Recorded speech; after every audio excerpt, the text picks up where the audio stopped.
께서 부활하셨습니다. 오늘 우리가 부활절 의미를 바로 알기 위해서 오늘 말씀을 증거하겠습니다. 타 종교들은 죽음의 종교라고 해요. 죽은 것을 섬깁니다. 그래서 불교에서는 제사를 지내고 유교에서도 제사를 지내고 죽은 자를 섬기는 행사는 그러나 유일하게 우리 기독교는 살아계신 하나님을 섬기는 종교예요. 그래서 부활하신 주님을 섬기고 또 기념하는 행사가 있습니다. 그러니까 타 종교에서는 살아있는 것을 섬기는 그런 행사가 없어요. 우리 기독교의 4대 명절은 가장 먼저 일어나는 게 부활절이고, 그 다음에 성령 강림절이고, 그 다음에 추수감사절이고, 그 다음에 성탄절이 되는 거예요. 그래서 다른 종교에 없는 독특함을 가지고 있습니다. 그런데 세상 대부분의 종교들은 무슨 교리, 무슨 원리로 가르치고 사람들을 구원하느냐 하면 복받게 하는 거예요. 병 고쳐달라, 재산 좀 많이 얻게 해달라, 우리 자식 출세해달라 하는 그런 복 받는 것밖에 없어요. 그리고 또 하나는 죄를 짓지 말고 착하게 살라는 윤리 도덕적 교훈이 전부입니다. 그러나 우리 기독교는 다른 종교와 좀 달라요. 도덕적 교훈 그런 것도 다 있지만은 초월적이고 이해하기 힘든 내용을 우리가 믿는 종교다. 예를 들면 이스라엘 백성들이 애굽 땅에서 출애굽하는 그러한 현상 중에서 홍해가 갈라졌다. 뭐 쉽지 않은 거거든요.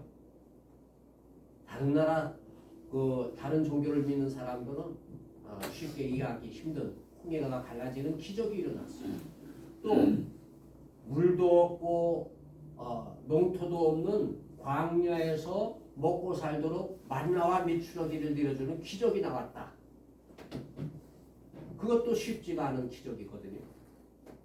그뿐만이 아니라 처녀의 몸에서 아기를 낳는데 그게 메시아다. 예수님 탄생이 처녀 마리아에게서 태어났다는 거예요. 원래 여러분들도 과학적으로 따지면 다 아시겠지만 남자와 여자의 결합이 아니고는 아기가 나올 수가 없는 거예요. 스스로 여자 혼자 낳을 수가 없는 거예요. 이것도 독특한 기적이죠. 그리고 더 점점 어려워지는 것은 예수님이 하나님이시라는 거예요. 하나님이시면서 인간으로 오셔서 우리와 함께 생활하시고 먹을 것을 주시고 병 고쳐주시고 그랬다 하는 겁니다. 그런데 예수께서 부활하신 사건은 정말 믿기 어려운 사건입니다. 왜 믿기 어렵습니까? 지금까지 죽었다가 다시 살아난 사람이 없기 때문에 우리 이성적인 머리는 힘든 거예요. 믿기가 힘들어요.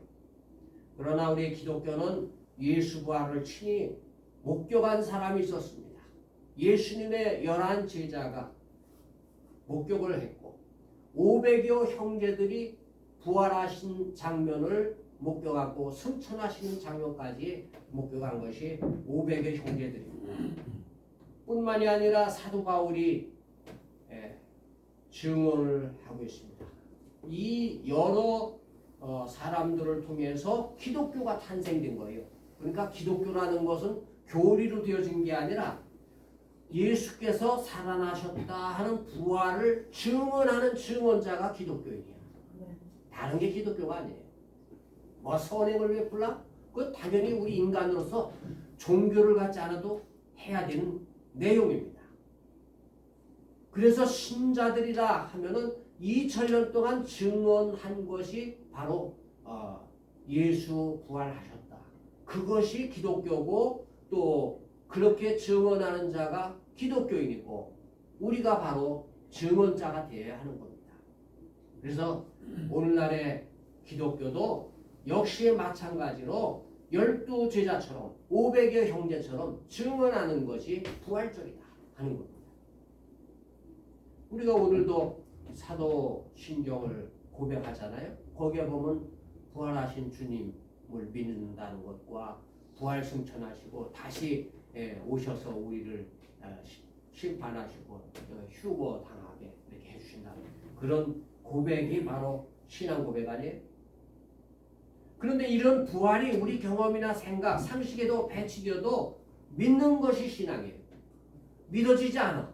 그러면 그거는 구원받지가 못하는 거예요. 믿어지고 살아계신 하나님, 부활하신 주님이 있기 때문에 우리는 목숨을 두려워하지 않고 총칼에도 굴하지 않는 거예요. 이것을 초월하지 못하면 구원받지 못하는 것이라는 것을 우리가 알아야 합니다. 오늘 말씀이 바로 사도 바울이 부활에 관한 그리스도의 부활에 관한 말씀을 하는 건데 이것을 잘 우리가 이해하지 않으면 안 됩니다. 그러니까 부활을 믿지 못하는 고린도 교회인들에게 15장을 통해서 전장에 15장에서 증언을 해주고 있는 겁니다. 그러니까 바울은 결론적으로 뭐라고 15장의 말씀을 하느냐? 우리에게 의심하지 말고 부활신앙을 믿으라는 거예요. 여러분 부활신앙 갖지 못하는 자는 구원받지 못한 거예요.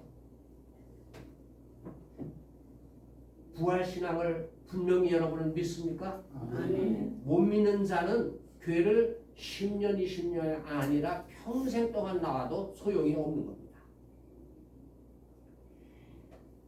고린도전서 15장을 우리가 잘 살펴보면 여기에서 바울이 말하는 고백이 뭡니까? 바울이 예수님을 믿기 이전에는 어떤 사람이었나를 우리가 고린도서라든지 다른 데에서 많이 찾아볼 수가 있는데 결국 부활을 증명하기 위해서 그 사람의 과거는 어떤 사람이었나 그걸 살펴볼 수가 있어요. 보니까 가말리엘의 수제자다. 그 당시에 예수님 당시에 이 세상에서 가장 지혜롭고 훌륭한 사람은 가말리엘이에요. 가말리엘은 지금으로 말하면 박사의 박사예요. 박사를 가르치는 박사. 성경의 박사요. 인간으로서 가장 훌륭한 똑똑한 지혜로운 사람이 가말리엘인데 그 사람의 수제자가 바로 바울이었습니다. 그러니까 바울도 우리가 뭐 학위를 따질 수는 없지만 박사나 마찬가지예요. 구약에 능통하고 그 당시에 따라갈 자가 없던 성경의 박사였어요. 그래서 그 사람이 다메섹으로 예수 믿는 사람을 잡으러 가다가 그 부활하신 예수님을 만난 겁니다. 그러니까 그가 마음만 먹으면 그 당시에 유대교에서는 언제나 지도자급이요. 또한 언제나 편안하고 최고의 대우를 받는 그러한 신분이었다. 그런데 그런 편안한 삶을 버리고 가만히 있어도 공회의 60명 중에 한 명이 되고 거기에 수장이 될 텐데 왜 고통당하는 먹지 못하고 죽음을 넘는 그러한 일을 했느냐? 생명을 내어놓는 고난과 긴장이 연속되는 생활을 왜 했느냐 하는 것입니다. 왜 그렇게 살았을까? 사도행전 9장에 보면은 바울이 다메섹으로 잡으러 가는 예수 믿는 사람을 잡으러 가는 장면이 나오다가 거기서 부활하신 예수님을 만나잖아요. 그런 장면을 체험합니다. 바울이 거기에서 부활을 체험한 거예요. 부활하신 주님을 만났으니까 부활이 있구나 하는 것을 체험한 거예요. 우리는 체험 신앙이라는 것이 중요한데 어떤 체험 신앙이 중요하냐? 부활 체험하는 신앙이 가장 중요하다. 안일과 행복을 버리고 복 받는 것을 버리고 명예 또는 존경받는 것 모두 쓸데없는 것임을 그때 깨닫고서 그때부터는 주를 위해서 목숨까지 바쳤던 겁니다. 심지어는 자기 욕망에 십자가를 들이대고 못 박는 죽음을 체험하는 것을 알 수가 있습니다. 신앙인 중에 일부러 고통당하는 이가 있어요. 또 힌두교에서도 많이 있죠. 힌두교 같은 데에서는 일부러 나무 위에 올라가서 금식하면서 40일을 금식했다. 그리고 어떤 사람은 자기 몸에다가 송곳으로 찔러가지고 피를 흘리면서도 그것을 견뎌내고 그런 일을 합니다. 왜 그럽니까? 자랑하기 위해서. 나는 칼을 맞아도 죽지 않고 살았다 하는 것을 자랑하는데, 그럼 바울도 그렇게 자랑하기 위해서 고난을 무릅쓰고 죽음을 무릅쓰고 복음을 전도했을까요? 그건 아니에요. 사도 바울은 그런 자랑받기 위해서 그런 것이 아니라 30절에서 묻잖아요. 어찌하여 우리가 언제나 위험을 무릅쓰리요. 그리고 17절에 보니까 죽은 자의 부활이 없다면 나의 고난 무슨 유익이 있단 말이냐. 믿음도 헛되고 내가 여전히 죄 가운데 있을 것이라 그랬어요. 부활이 없다고 하면은 고생하고 돌아다니면서 죽음을 무릅쓴다면 그건 정신 나간 사람이죠. 그 얘기예요. 그래서 바울은 죽음이 인생의 종착역이라면 모든 사람이 더욱 불쌍한 자라고 오늘 말씀한 겁니다. 32절에 보니까 사람들이 죽은 자가 다시 사는 것이 없다고 하면은 죽기 전에 차라리 어떻게 해요? 먹고 마시자 한다는 겁니다. 그들은 하나님도 없고 심판도 없고 부활도 없다고 믿는 사람들이에요. 그러면 어떻게 살아야 돼요? 그러면 죽기 전에 실컷 맛있는 거 먹고 즐기면서 사는 거죠. 그러니까 세상 사람들은 사는 날 동안 최대한 즐기며 살고, 또한 남들이 가진 것 부정하게 불의하게 빼앗아서 자기만 행복하게 사는 것이 세상 사람들의 최상의 삶이라고 생각하는 겁니다. 그런데 우리 예수 믿는 우리는 어떻습니까? 우리가 왜 죄를 멀리 합니까?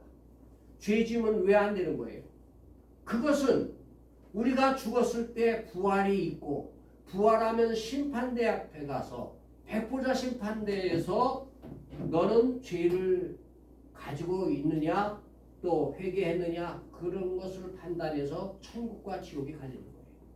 또한 우리는 부활을 믿기 때문에 부활하게 한 하나님의 존재를 믿는 거예요. 그런데요, 이사야서 22장 13절에 가보니까 지금부터 1700년 전이네. 그때 사람의 사고방식도 마찬가지였어요. 그래서 이사야가 하나님의 말씀을 전달하면서 경고를 합니다. 향락주의와 찰나주의에 빠져있던 예루살렘 백성들을 책망합니다. 너희가 기뻐하며 즐거워하여 소를 죽이고 양을 잡아 고기를 먹고 포도주를 마시면서 나는 내일 죽고 없으니 오늘 먹고 흥청망청 즐기리라 이렇게 했던 거예요. 그러니까 예수님 오시기 전 700년 전에도 이스라엘 백성들이 도덕적으로 타락하고 잘못된 사고방식을 가지고 있었던 것을 알 수가 있습니다. 여러분, 노는 거 하면 우리 한국 사람 뒤지지 않습니다. 세계 제일이에요. 그렇잖아요? 방탄이고 또 가수들이고 또 운동하는 거고 한국보다 사는 사람 어디 있어요? 이렇게 놀기 좋아하고 노래도 가무도 또 춤도 잘 추고 운동도 잘하는 우리 한국 민족이 먹고 마시며 노래하고 춤추는 것을 목적으로 삼는다면 그런 인생과는 허무한 거라 얘기예요. 인류 역사의 수많은 철인들이 그리고 현자들이 인생이란 무엇이냐, 또 어떻게 해야 우리 인생이 영원무궁 즐기고 살 수 있느냐, 어떻게 사는 것이 행복한 것인가를 엄청 많은 사람들이 연구하고 지금도 연구했지만 결론은 뭡니까? 인류의 갈증을 풀어줄 해답을 내놓지 못한 거예요. 근데 사도 바울은 오늘 말씀에서 귀중한 해답을 주고 있습니다. 하나님도 없고 영원함도 없다면 우리 인간의 도덕적인 실존은 무의미하다고 한 것이 사도 바울의 주장입니다. 내일 죽으면 끝이니 먹고 마시자는 세상 사람들의 사고방식은 잘못되었다고 책망하고 부활의 소망을 가지라고 권면하는 말씀을 주고 있습니다. 그렇기 때문에 우리는 부활이 있기 때문에 고난이나 죽음을 두려워하지 않는 겁니다. 오늘 여러분도 바울의 증언을 받아들여서 확실한 부활신앙을 가지시기 바랍니다. 자, 다시 여러분께 말씀을 드립니다. 우리가 부활신앙을 통해서 갖게 되는 것은 무엇이냐? 부활신앙은 바울처럼 고난에 동참해야 돼요. 죽는 것을 두려워하지 않거든요. 우리가 아무리 교회를 오래 다녔다 해도 부활신앙이 없다면 그것은 잘못된 신앙이고 아직까지 구원받지 못한 것이다. 이렇게 알아야 됩니다. 그런데 부활신앙 가진 자들은 어떠한 유혹이 와도 넘어가지 않습니다. 그리고 시험에 들지도 않아요. 오늘날 종교자유가 있어가지고요. 뭐 교회 나와도 누가 뭐라고 않고 또 잡아간다는 사람 없죠. 로마 시대하고 다르잖아요. 그것이 바로 독소가 된 거예요. 신앙의 순결을 위해서 고난이 필요한 것을 주님께서는 아시고 우리에게 고난을 주셨다. 그래서 고난을 가져야만 우리가 순수한 순결의 신앙을 가질 수 있다 한 것입니다. 다시 말해서 사도 바울도 그렇기 때문에 고난을 자초했던 거예요. 편하게 살려고 하는, 책임을 회피하려고 하는 그런 것은 부활의 신앙이 아니다. 섬기는 삶이다. 고생하는 삶이 부활의 신앙이다. 그렇기 때문에 고난의 길은 천국으로 가는 길임을 우리는 늘 깊이 생각하면서 향락주의, 병폐와 맞서 싸우는 것입니다. 사도 바울은 그의 신앙과는 고난을 통해서 탄생됐고 예수님께 인도함을 받았다는 사실을 알고 있어요.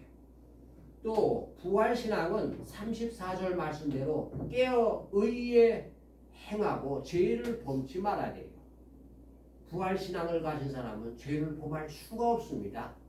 죄를 범한다면 그건 부활에 이르지 못한 거예요. 구원받았다고 하면서도 죄를 저지르고 다닌 사람들이 마지막 때는 많이 나타날 것이라고 말씀에서 증언하고 있어요. 여러분 마태복음 24장 40절에 가면 재미난 현상이 나오죠. 두 사람이 밭에 있음에 한 사람은 들림을 받았고 다른 사람은 버려둠을 당했다. 근데 거기에 사람이라고 하는 것은 남자를 의미해요. 왜 그러냐면 그걸 그 당시에는 그냥 사람 하면 남자를 의미했어요. 그러니까 40절에는 두 사람 중에 밭을 이제 일을 하고 있다 한 사람은 들림받고 한 사람을 버림을 당하고 41절에 보면은 두 여자가 맷돌질을 하고 있음에 한 사람은 버림을 당하고 한 사람을 들림을 받았다. 그런데 여기서 남자가 일을 하는 거나 여자가 맷돌을 가는 거는 이 세상에서 신앙생활을 하면서 봉사하고 있는 그런 모습으로 보이지 않아요? 그런데 교회에 충성하고 봉사하고 같이 밭에 있고 같이 맷돌을 갈고 있는데 왜 한 사람을 들림을 받고 왜 한 사람은 들림을 받지 못할까? 부활신앙이 있는 거예요. 부활신앙을 가진 자는 들림을 받고 구원함을 받은데 교회는 다니고 할 일은 다해요.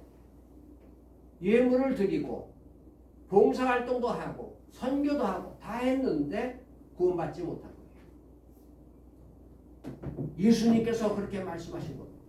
휴거 때 들림을 받지 못한 사람은 그들에게는 부활신앙이 없었다는 것을 우리는 간접적으로 알 수가 있습니다. 그래서 부활신앙으로 살고자 한다면 깨어있어야 하고 육체의 건강을 위해서 날마다 운동하는 우리는 열심히 경건의 연습을 운동을 해야 되는데 그게 뭐냐? 교회 나오는 거예요. 그 교회도 억지로 나오라고 해서 나오는 사람은 그건 경건의 모습이 없는 겁니다. 자발적으로 나와야죠. 자발적으로 고통을 당하는 사도 바울처럼 우리는 죽음을 두려워해서는 안 돼요. 손해라는 게 없어요. 부활신앙 가진 자는 손해보는 게 없어요. 남에게 주는 것도 손해본 게 아니에요. 근데 세상 사람들은 이해 타산 따져서 남한테 봉사하고 베풀고 내가 1시간 더 청소하고 노력했으면 아니 나는 손해봤다. 나는 죽으라고 고생했는데 다른 사람은 편하다. 그럴 필요가 없는 거예요. 내가 고생한 만큼 주님께서 더 나를 기쁘게 받아주시는 거예요. 봉사라는 것은 그런 거예요. 세 번째로 부활의 신앙은 하나님을 안다는 것이 무엇인지 깨닫는 사람이에요. 하나님을 알지 못하고 부활했다? 하나님 알지도 못하고 자기는 구원받았다고 하면 그건 잘못된 거예요. 그래서 여호와를 알라고 한 선지자도 있잖아요. 사도 바울도 마찬가지예요. 부활을 믿는다 하면서 여전히 죄에 있으면 하나님을 아는 자가 아니라고 34절에서 말씀합니다. 회개도 했고 창하게 기도도 하고 정말 명설교를 하듯 그렇게 전도를 하고 교회 예배도 빠짐없이 참석했는데 이것 가지고 천국 가는 게 아니에요. 천국으로 가는 거는 허가장이 따로 있는데 그거는 부활신앙이에요. 마태복음 7장에서 말씀하셨잖아요. 예수님께서 7장 21절에 나더러 주여주여 한다고 다 천국 가는 거냐? 주저했다는 것은 교회 생활했다는 거거든요. 그런데 그 사람이 천국을 가는 것이 아니라 어떻게 해야 천국에 들어가요? 아버지의 뜻대로 하는 자. 아버지의 뜻이 뭡니까? 부활신앙을 믿은 사람이에요. 또한 선지자로서 많은 권능을 행했을지라도 불법을 행하면 구원받지 못한 것이다. 같은 그 7장에서 주여자 하는 자 평신도와 선지자로서 권능을 행한 그런 사람들이 부활신앙을 갖지 못하면 구원받지 못한 자라는 것을 예수님께서도 말씀을 하셨어요. 그러므로 우리는 불법을 하지 말아야 돼요. 불법하면은 부활신앙을 갖지 못한 자다. 그래서 이 교회도 가짜 신자가 많고 교회를 파괴하는 사기치는 자가 많고 그렇기 때문에 우리는 조심하고 근심해야 됩니다. 부활신앙이 필요한 거예요. 그래서 우리는 그 부활의 진리를 오늘 바울 증언을 통해서 15장에서 배우고 있는 겁니다. 이 진리는 초대교회 신자들에게도 그대로 적용됐어요. 그래서 초대교회 신자들은 그 당시 신자들은 오늘날의 기독교인과 달라요.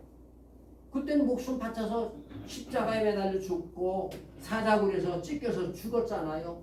왜 죽습니까? 피해보고 그럽니까? 그게 피해본 게 아니거든요. 부활신앙을 가졌기 때문에 오늘 당장 총 맞아 죽어도 칼로 찢겨 죽어도 찔려 죽어도 결코 후회하지 않고 기꺼이 기쁜 마음으로 죽었다는 거예요. 그게 초대교회 신자들입니다.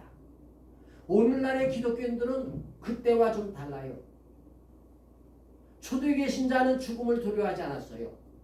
오늘의 신자는 비유 틀리면 떠나버립니다. 왜 그럴까? 초대교회 신자는 죽음을 두려워하지 않았는데 오늘날의 신자는 왜 떠나버릴까?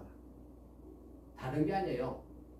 죽어도 부활신앙으로 부활과 또 죽으면은 하늘의 상급과 천국이 있고 하나님이 아버지가 되기 때문에 두려워하지 않는 거예요.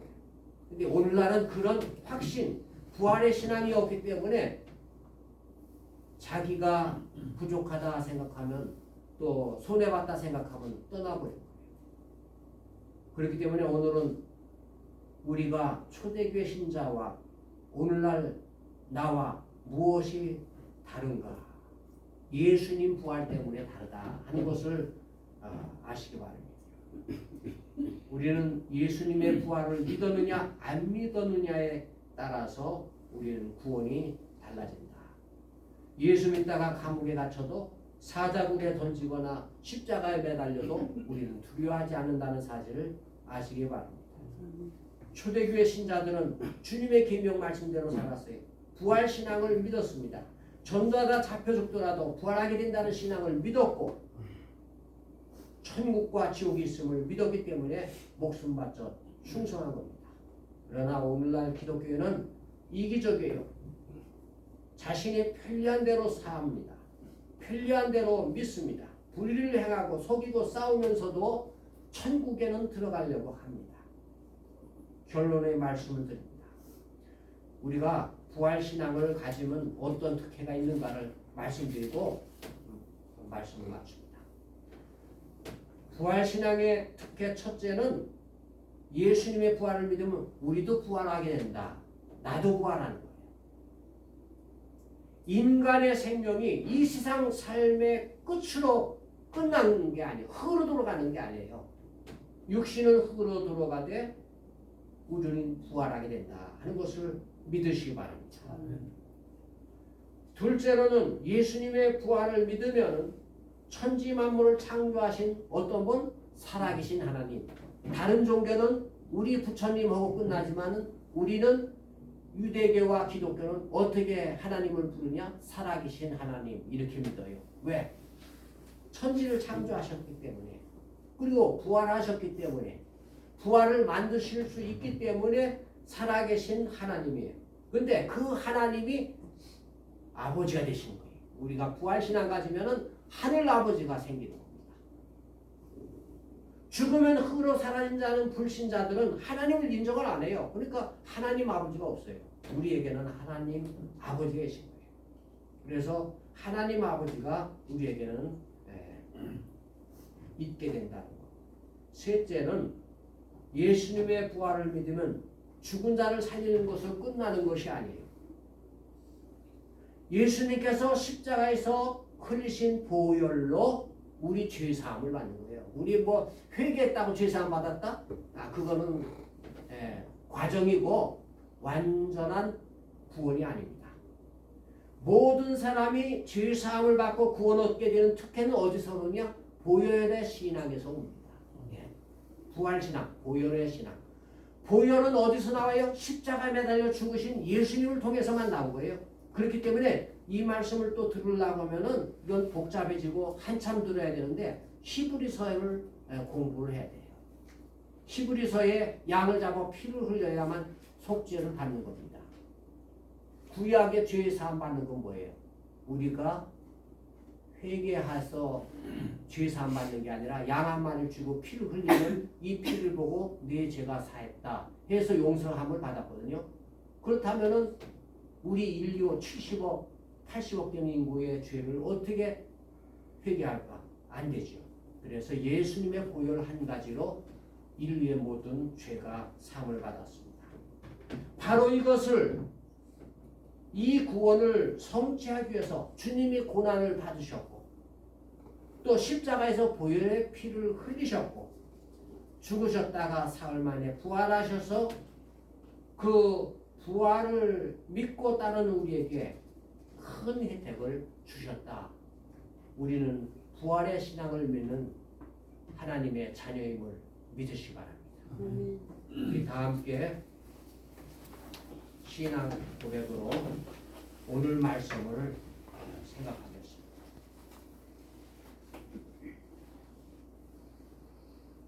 시작. 나는 전능하신 아버지 하나님 천주의 창조주를 믿습니다.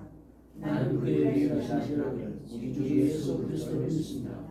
그는 성령으로 잉태되어 동정녀 마리아에게서 나시고 본디오 빌라도의 고난을 받아 십자가에 못 박혀 죽으시고 장사한 사흘 만에 죽은 자 가운데서 다시 살아나셨으며 하늘에 오시어 전능하신 아버지 하나님 우편에 앉아 계시다가 거기로부터 살아있는 자와 죽은 자를 심판하러 오십니다.